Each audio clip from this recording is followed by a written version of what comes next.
ഇത് നമ്മൾ ഉണ്ടാക്കുന്നത് സാമ്പാറാണ്. സാമ്പാർ കഷ്ണങ്ങൾ നമ്മൾ റെഡിയാക്കി വെച്ചിട്ടുണ്ട്. അപ്പോൾ അതിന് വേണ്ട മസാലകൾ എല്ലാം നമ്മൾ ഇട്ടിട്ടുണ്ട്. മുളക് പൊടി, മല്ലിപ്പൊടി, ഉപ്പ്, കുറച്ച് വെള്ളം ഒഴിച്ച് നമുക്കിത് ഒരു ചട്ടിയിൽ ആദ്യം വേവിച്ചെടുക്കാം. നമ്മളൊരു ചട്ടിയിൽ വേവിച്ചെടുക്കുകയാണ്. ഇത് മെയിനായിട്ടും നമ്മൾ ശ്രദ്ധിക്കേണ്ടത് വെണ്ടക്ക അങ്ങനെയുള്ള സാധനങ്ങൾ, തക്കാളി, ഇതൊക്കെ നമ്മൾ ലാസ്റ്റാണ് ഇട്ട് കൊടുക്കുകയുള്ളൂ. ആദ്യമേ തന്നെ ഇട്ട് കൊടുത്തു കഴിഞ്ഞാൽ അതിൻ്റെ ഒരു ഫ്രഷായിട്ട് കിടക്കും. അത് വേഗം പാടില്ലാത്ത സാധനങ്ങളാണ്.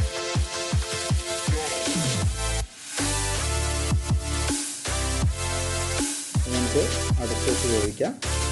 ഓക്കെ, ഇത്തിരി വെള്ളം ബോയിലായിട്ട് വന്നിട്ടുണ്ട്. ഇനി നമുക്ക് ഇതിൻ്റെ അകത്തോട്ട് നമ്മുടെ വെണ്ടയ്ക്ക കഷ്ണങ്ങളും തക്കാളി അതെല്ലാം ആഡ് ചെയ്ത് കൊടുക്കാം.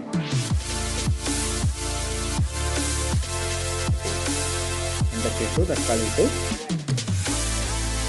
നമുക്ക് കുറച്ചുകൂടി വെള്ളം ആഡ് ചെയ്തിട്ട്, വെള്ളം ആഡ് ചെയ്യുമ്പോൾ എപ്പോഴും നമ്മൾ തിളച്ച വെള്ളം വേണം ആഡ് ചെയ്ത് കൊടുക്കാൻ, അഡീഷണലായിട്ട് ആഡ് ചെയ്യുമ്പോൾ.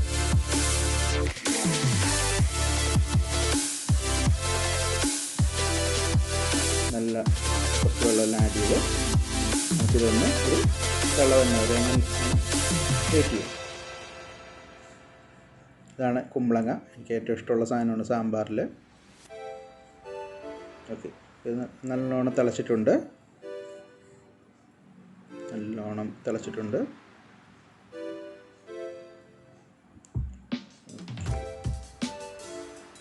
സാമ്പാർ കഷ്ണം നല്ലോണം തിളച്ച് ഇതിലോട്ട് നമുക്ക് ഒരിത്തിരി കായപ്പൊടിയും കൂടി ആഡ് ചെയ്ത് കൊടുക്കണം.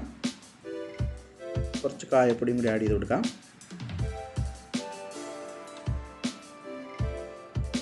നല്ലോണം ഒന്ന് വയ്ക്കാം.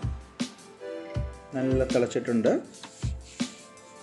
സാമ്പാറിൻ്റെ ഒരു മണമൊക്കെ വരുന്നുണ്ട്. നല്ല കളർഫുള്ളായിട്ടാണ് കിടക്കുന്നത്. പച്ച കളറ്, ചുവപ്പ്, മഞ്ഞ എല്ലാം കൂടി കിടപ്പുണ്ട്. ഓക്കെ, നമുക്കിനി ഇതിൻ്റെ അകത്തോട്ട് നമ്മൾ നേരത്തെ വേവിച്ച് വെച്ച പരിപ്പ് നമുക്ക് ആഡ് ചെയ്ത് കൊടുക്കാം. പരിപ്പ് നമ്മൾ നേരത്തെ വേവിച്ച് വെച്ചിട്ടുണ്ടായിരുന്നു. അപ്പോൾ അത് നമ്മൾ സാമ്പാറിലോട്ട് ആഡ് ചെയ്ത് കൊടുത്തിട്ടുണ്ട്.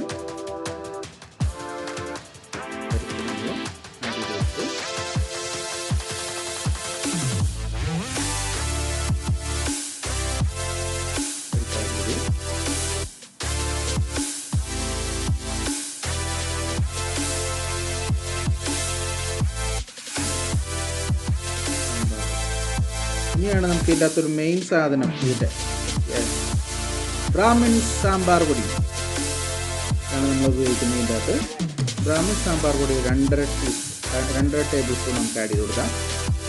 ഇതിൻ്റെ ഒരു മെയിൻ ഇൻഗ്രീഡിയൻ്റ് ആണ്, സ്ഥിരമായിട്ട് യൂസ് ചെയ്യുന്നതാണ്. നല്ലൊരു സാമ്പാർ പൊടിയാണ്, നല്ലൊരു ഫ്ലേവറാണ് ഇതിൻ്റെ. അതൊക്കെ ആഡ് ചെയ്ത് കൊടുക്കാം. നല്ലോണം തിളപ്പിക്കുക. അപ്പോൾ നമ്മുടെ സാമ്പാർ നല്ലോണം തിളച്ചിട്ടുണ്ട്. ഇതിലോട്ട് നമുക്ക് കുറച്ച് വാളംപുളി ആഡ് ചെയ്ത് കൊടുക്കാം.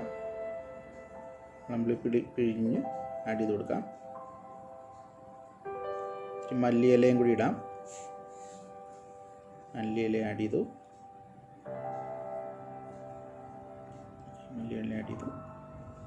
ഇനി നമുക്ക് വേണ്ടത്, നമുക്കിതൊന്ന് താളിച്ചെടുക്കണം. അതിനുവേണ്ടി നമുക്ക് ഇത്തിരി വെളിച്ചെണ്ണ വേറൊരു പാനിൽ നമ്മൾ ചൂടാക്കി, ഒരു ചട്ടിയിൽ വെളിച്ചെണ്ണ ചൂടാക്കിയിട്ടുണ്ട്. ഇതിൻ്റെ അകത്തോട്ട് നമുക്ക് കുറച്ച് കടുക് ഇട്ട് പൊട്ടിച്ചെടുക്കാം. കടുക് പൊട്ടിച്ചെടുത്തിട്ടുണ്ട്. ഇതിലോട്ട് നമ്മൾ സവാള, കുറച്ച് ഉണക്കമുളക്, സാധാരണ ഉള്ളിയാണ് ആഡ് ചെയ്യണത്.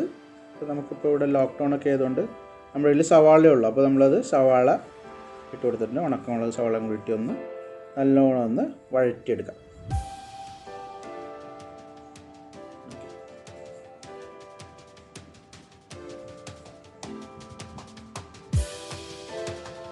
നല്ലോണം ഒന്ന് വഴറ്റിയെടുക്കാം. കുറച്ച് കറി ലീവ്സ് കൂടി ഇടാം നമുക്ക്. ഇത് നമ്മുടെ സാമ്പാറിലോട്ട് നമുക്ക് ട്രാൻസ്ഫർ ചെയ്യാം. സാമ്പാർ നമുക്കൊന്ന് നല്ലോണം താളിച്ചെടുക്കാം.